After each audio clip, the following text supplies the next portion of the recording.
여러분, 부동산 시장의 대혼란은 끝날 줄을 모릅니다. 계속 혼란의 연속입니다. 여기에다가 매매 가격도 올라가, 전세 가격도 올라가, 월세 가격도 지금 계속 치솟고 있습니다. 과연 이런 상황에서 부동산 정책의 실패가 진짜 어떤 진면목을 보여주는지 앞으로 점점 궁금해지는 그런 상황이에요. 여러분 보세요. 지금 매매 가격도 쭉쭉쭉쭉 올랐습니다. 7월만 하더라도요 0.61%였어요. 7월만 하더라도. 이게 적은 건 아니잖아요. 그죠? 8월에서 10월까지는 8월에는 0.47, 9월에는 0.42, 10월에는 0.32 이렇게 올라가더니 급기야 매매 가격이 0.54까지 올라가고 말았습니다. 0.54까지. 결국 매매 가격이 계속 올라간다는 건데요. 주로 중저가나 소형 평형 위주로 계속 올라가고 있거든요. 그러면 중저가는 어디 있을까요? 서울에 곳곳에 있겠지만 주로 많이 있는 강북이죠. 소형 평형도 강북에 많습니다. 그러니까 서울의 25개 구 중에서 가장 아파트가 싸다 하는 곳으로 사람들이 자꾸 몰려가는 거예요. 자꾸. 지금 현재는 노원구로 몰려간다고 하잖아요. 이제 도봉구가 제일 싸다고 하니 도봉구로 몰려가겠죠. 또 강북구로 몰려가겠죠. 지금 이런 형국이 나타나고 있습니다. 계속해서 사람들이 중저가, 잘못하면 이생망이라고 하죠. 이번 생에 망해서 난 집도 없이 살 수도 있어. 이런 생각 때문에 더더욱 그쪽으로 몰리는 것 같습니다. 더더욱. 그래서 더 안타까운 그런 상황이 연출되고 있다, 이렇게 보입니다. 여러분, 이 매매 가격이 오르잖아요. 매매 가격이 오르면 당연히 전세 가격을 오르게 합니다. 반대로 전세 가격이 오르면 매매 가격을 치기도 하고요. 당연히 전세 가격이 오르겠죠. 전세 가격은 지금 전혀 진정될 기미를 보이지 않습니다. 지금 0.66까지 올라갔어요. 지난달에 11월 달에 0.66이에요. 7월 달만 하더라도 이제 조금씩 올라간다 이런 얘기가 좀 있었지만 지금처럼 올라가는 경우는 아마 2013년 10월 이후에 없었습니다.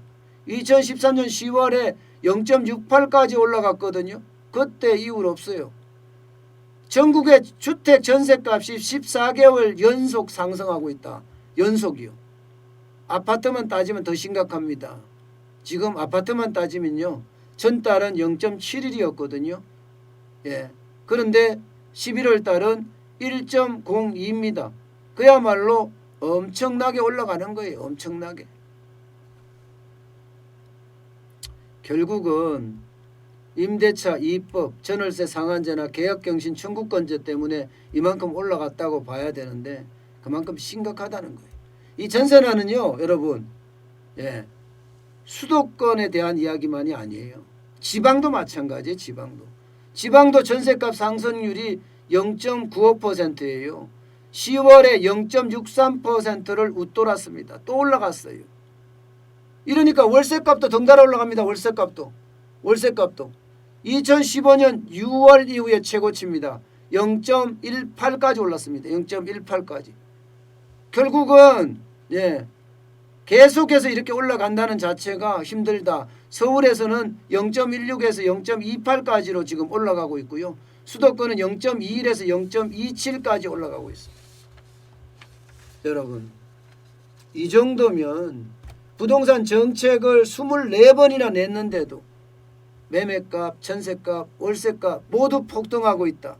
결국 부동산 정책의 실패, 완전한 실패라고 지금 봐야 됩니다. 앞으로 김현미 국토교통부 장관은 잡힐 거라고 이야기하지만 글쎄요. 전문가들은 다 물음표를 찍고 있습니다. 이게 쉽지가 않다는 그런 이야기예요. 게다가 김현미 국토교통부 장관은 뭐 빵이라면 밤새워서라도 만들겠다 뭐 이런 이야기도 해서 논란이 됐지만 남 탓한 거 있잖아요. 남 탓한 거. 전 정부 탓이다. 5년 전에 인허가를 적게 해서 그렇다. 이렇게 이야기를 했는데 실질적인 지표를 보니까 그게 아니라 문재인 정부 들어서서 인허가가 적었다. 이런 이야기가 지금 실제 데이터에서 나오고 있습니다. 국토교통부 홈페이지에 보면요. 주택 건설 실적 통계라는 게 있어요. 이게 인허가거든요. 그 내용에 보면 박근혜 정부 시절에는 줄은 거 들은 것은 사실이다. 그렇지만 2016년 72만 6,048호를 했습니다. 2016년만 봤습니다.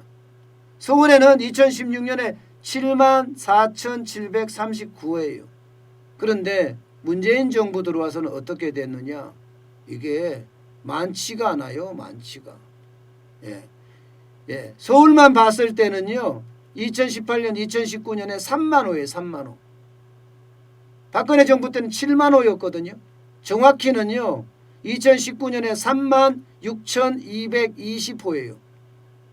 2019년에. 2018년도 마찬가지입니다. 3만 2,848호에 서울만 봤을 때. 결국은요.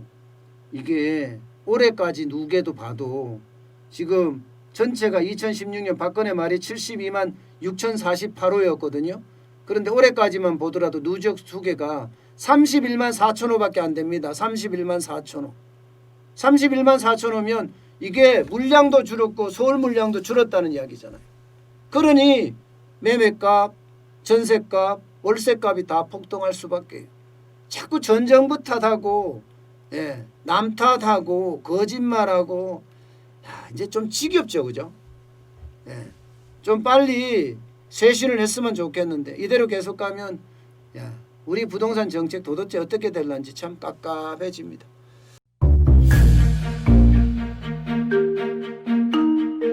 세종대왕과 샤넬 넘버5 벤츠 자동차의 최고급 기종인 마이바흐의 공통점을 아시나요? 바로 침향입니다. 침향이란 동남아시아에서 자생하는 침향나무가 상처를 입었을 때 스스로를 보호하기 위해서 분비시키는 침향나무의 진액입니다. 진침향은 태국산 침향과 러시아산 녹용, 그리고 국산 홍삼, 백봉령, 산수유, 당귀, 숙지향, 꿀로 이루어진 침향환으로 만성 피로나 또 스트레스, 기력이 저하된 직장인분들, 또 수험생들, 연세 드신 어르신분들이 드시면 좋은 환입니다. 진침향 여러분들께 자신있게 권해드립니다.